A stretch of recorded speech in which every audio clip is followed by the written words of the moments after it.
Okay, so having looked at the 22 learning outcomes, I'm going to discuss our method of planning.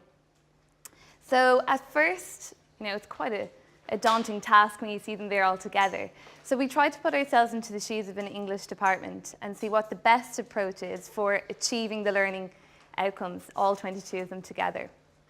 So in the guidelines for first year, it stipulates that you have to cover a variety of genres. And it's not something different, it's something that we've been doing, even in the previous exams. So you have a variety of non-literary texts, a number of short stories, a studied novel, so that's one for first year, and sustained reading throughout the year, so reading for pleasure, and a minimum of 10 poems and a variety of drama extracts. So all of those are covered in Fire and Ice.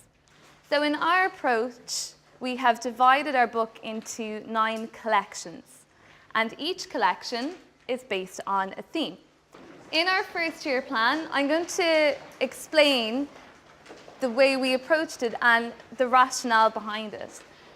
So when we started off, the first thing we decided was, what do we want first year students to be able to do by Christmas? So one of those things could be an informal letter, and then we planned all the way to the end of the year. Next of all, we looked at the learning outcomes, and we picked the ones that would best suit the skills required to achieve the summative task, which is basically, in that case, the informal letter. Then we chose the theme, and then lastly, we looked at our learning experiences, which is our texts. And we really tried to use a variety that both teachers and students will enjoy. You will find that we have the learning outcomes highlighted in the yellow box. So underneath, you have the learning intentions. These are basically the learning outcomes broken down into student-friendly language, into statements in a spider diagram. The what I will learn, if you go through the collection, you'll see that every text has what I will learn, and that's the learning intention or the student-friendly statement. And that means that students know exactly what they're going to be doing that lesson or with that text.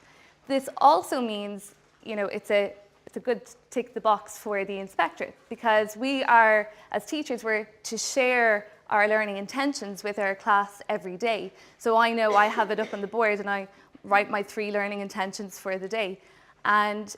But just to say that it is there. So it's there for the students and it's there for the teachers. And another thing with this is, I know that teachers have spent a lot of time making their own resources. And some teachers like to dip in and dip out of books.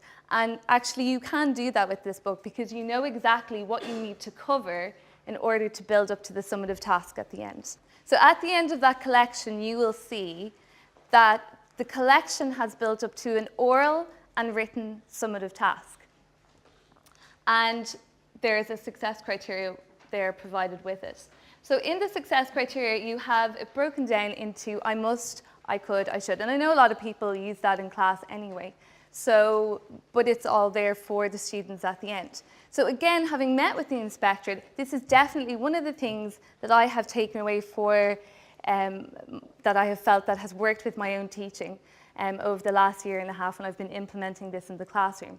And with the success criteria, the inspectorate want teachers to be able to show exemplars and also to make sure that students know exactly what they need to do in order to achieve. So if I want an A, I know I have to do all 3 boxes. But it's also differentiated.